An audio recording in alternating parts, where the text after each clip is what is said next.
Hello friends, welcome to my channel GDK analysis. आज इस video में बात करेंगे इंडिया शेल्टर फाइनेंस आईपीओ के बारे में। तो कंपनी का वर्क क्या है, कंपनी काम क्या करती है, कंपनी की ग्रोथ कितनी है और कंपनी के ऊपर कर्जा कितना है और ग्रे मार्केट प्रीमियम क्या चल रहा है, इस वक्त जानेंगे इस वीडियो के अंदर डिटेल में। तो चलिए स्टार्ट करते हैं आज की वीडियो आपको इन्फॉर्मेटिव लगे तो प्लीज़ सब्सक्राइब जरूर कीजिए ताकि मेरे आने वाली सारी वीडियो मिलते रहें। पर्टिकुलर आईपीओ से रिलेटेड जो भी इन्फॉर्मेशन होगी वो भी आप तक पहुँचती रहेंगी।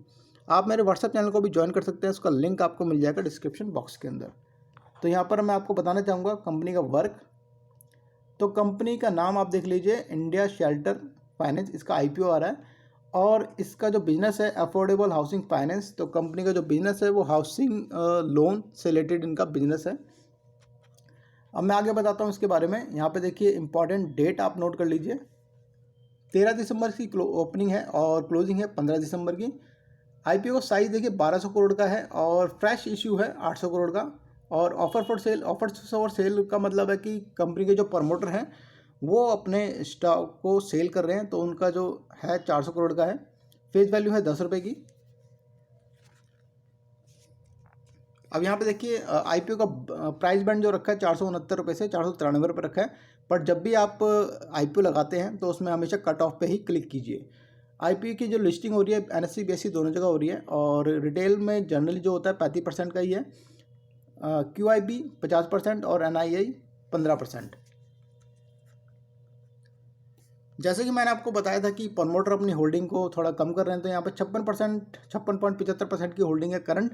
अब जो उनकी हो जाएगी 48.17% की होल्डिंग। यहाँ पे देखिए रिटेल का जो मिनिमम लॉट है वो एक लॉट का है 30 शेयर और 14,790 रुपये का वैल्यू बनेगी। और रिटेल का मैक्सिमम है 13 लॉट 390 शेयर और 1,92,270 शेयर। और रिटेल ही जो इंडिविजुअल है वो ये कैटेगरी में भी अप्लाई कर सकते हैं। 14 लॉट 420 शेयर 2,07,060 शेयर। तो इसमें मैं जनरली बोलूँगा इन दोनों में से अगर मैं चूज़ करना चाहूँगा तो मैं इसको चूज़ करूँगा लगाने के लिए, क्योंकि इसमें थोड़े चांस ज़्यादा होते हैं आने के। तो चलिए आगे बढ़ लेते हैं। तो यहाँ पे देखिए एंकर इन्वेस्टमेंट अलॉटमेंट 12 दिसंबर को हुआ था, क्योंकि एंकर का मतलब होता है कि इन्वेस्टमेंट जो क्यूआईबी होते हैं, बड़े बड़े इन्वेस्टर होते हैं, उनकी जो बिड होती है मिनिमम 1 करोड़ की होती है और 1 करोड़ से ज़्यादा भी हो सकती है। तो जनरली जैसे मैंने आपको बताया 13 दिसंबर ओपनिंग है और क्लोजिंग है 15 दिसंबर। अब ये सारी टेंटेटिव डेट है, इसमें फेरबदल हो सकता है।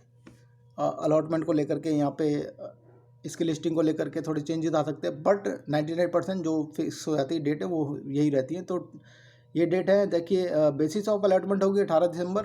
रिफंड और क्रेडिट दोनों एक ही तारीख को है, 19 दिसंबर जिसके शेयर आएंगे तो उनको 19 दिसंबर को शेयर डीमैट अकाउंट में आ जाएंगे और जिनको नहीं आएंगे उनका रिफंड आ जाएगा 19 दिसंबर को ही और 20 दिसंबर को ये शेयर लिस्ट हो जाएगा। अब यहाँ पे इम्पॉर्टेंट जो बात समझने की वो ये है कि जैसे कि मैंने आपको बताया क्यूआईबी होते हैं ये, जिनको जो कम से कम 1 करोड़ की बिडिंग करते हैं। यहाँ पे 360 करोड़ इनका पोर्शन को रखा गया है और यहाँ पे देखिए लॉक इन पीरियड इनको दिया जाता है। पहले 50% जो शेयर का जो लॉक इन पीरियड है वो 30 जनवरी 2024। तो यहाँ तक मतलब 30 जनवरी 2024 से पहले ये शेयर को सेल नहीं कर सकते। और दूसरा पीरियड है यहाँ पर 50% जो शेयर बचते हैं वो है 23 अप्रैल 2024। इससे पहले ये शेयर नहीं बेच सकते। तो जनरली होता क्या है, जब ये डेट आएगी पास में तो ये शेयर में एक अप ट्रेंड देखने को मिल सकता है।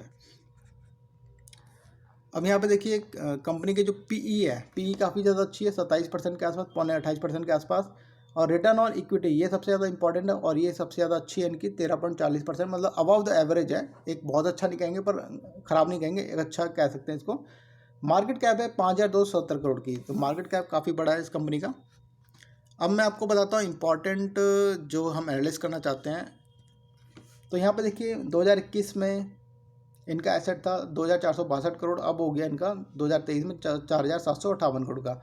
लेकिन हम ये भी नहीं भूल सकते कि इनका कर्जा भी है। तो कर्जा कितना है, पहले था 1,480 करोड़ का, अब हो चुका है 2021 से 2022-23 तक 3,272 करोड़ का। अगर मैं इसको रेशियो में कन्वर्ट कर दूँ परसेंटेज में, तो एसेट के अगेंस्ट में इनका जो कर्जा है 60% का 2021 में और 2023 में हो गया 68% का। तो कर्जा काफ़ी ज़्यादा है इस कंपनी के ऊपर। और नेट ग्रोथ देख लेते हैं। प्रॉफिट आफ्टर टैक्स 87 करोड़, फिर 128 करोड़, फिर 155 करोड़ मार्च 2023 और सितंबर 2023 में इनके जो प्रॉफिट आफ्टर टैक्स जो थे वो थोड़े कम हो गए हैं। तो कुल मिलाकर एक कर्जा भी ज़्यादा है इस कंपनी के ऊपर और प्रॉफिट मेकिंग कंपनी है, पर बहुत स्लो प्रॉफिट इस बार निकल के आए इस बार। तो जिनको रिस्क लेना है वो रिस्क ले सकते हैं। और इसका मैं ग्रे मार्केट प्रीमियम बताता हूँ। ग्रे मार्केट प्रीमियम चल रहा है 27% का, लगभग 30% के आसपास हो गया। तो अगर आप इसमें ये 30% के आसपास ही ओपन होता है अगर 20 दिसंबर को, तो इसमें मतलब 2,500 से 3,000 के आसपास आपका एक प्रॉफिट गेन हो सकता है। तो ये थी इन्फॉर्मेशन। अगर आपको इन्फॉर्मेशन इन्फॉर्मेटिव लगी हो तो प्लीज़ सब्सक्राइब जरूर कीजिए। Thank you so much for watching my video.